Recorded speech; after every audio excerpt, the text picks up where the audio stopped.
You're going to see a whole bunch of videos. I'm doing a whole bunch of videos about the debate. This is my third. This is my third, not in final, but this is the third final. This is the final video about the substance of the debate.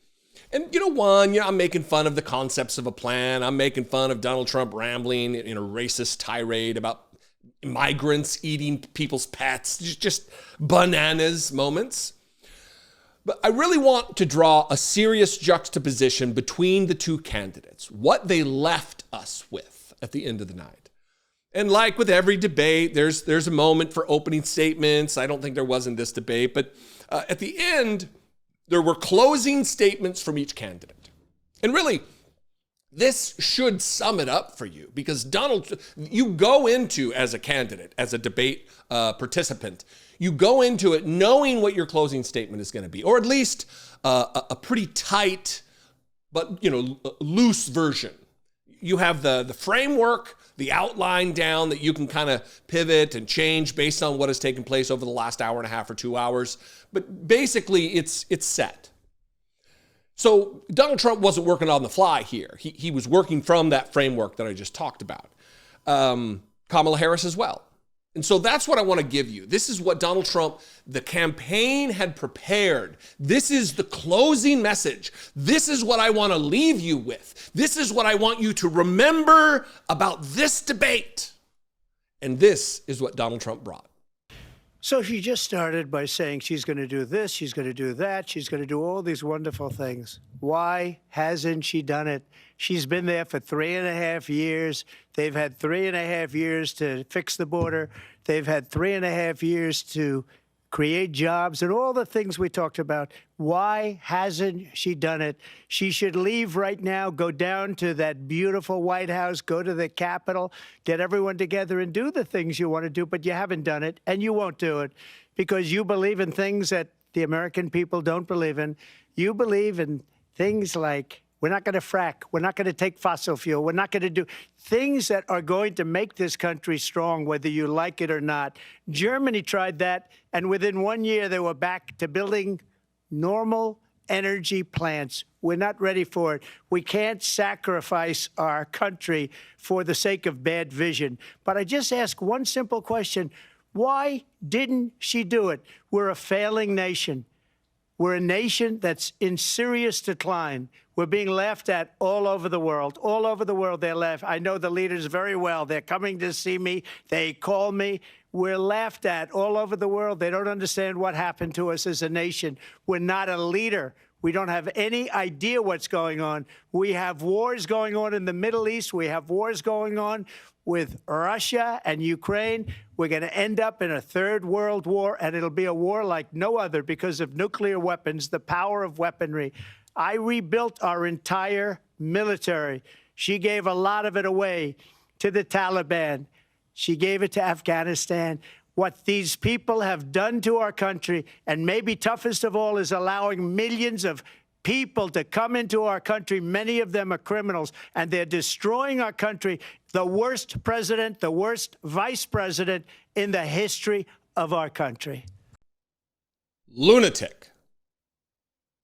Detached from reality. Serial liar. Lie after lie after lie after lie after lie after lie. Misstatement. Nonsense. Blaming Kamala Harris, the vice president of the United States, with very little constitutional authority as vice president. What was Mike Pence to have done with Afghanistan when Donald Trump was negotiating with not the government of Afghanistan, but the Taliban, inviting them to Camp David, negotiating the release of 5,000 terrorist Taliban prisoners to be unleashed upon Afghanistan? Where was Mike Pence? Well, you see, Mike Pence wasn't in charge because Mike Pence was the vice president of the United States. Why hasn't she done it? Why didn't she do it? Damn, Donald Trump. While he rants and raves about us being a nation in decline, that we are a failing nation, he just speaks so derisively about America, the country he claims to love. Juxtapose that against this clear-headed, rational, normal response from someone who is running to be president of the United States, Kamala Harris. So I think you've heard tonight two very different visions for our country. One that is focused on the future, and the other that is focused on the past, and an attempt to take us backward. But we're not going back.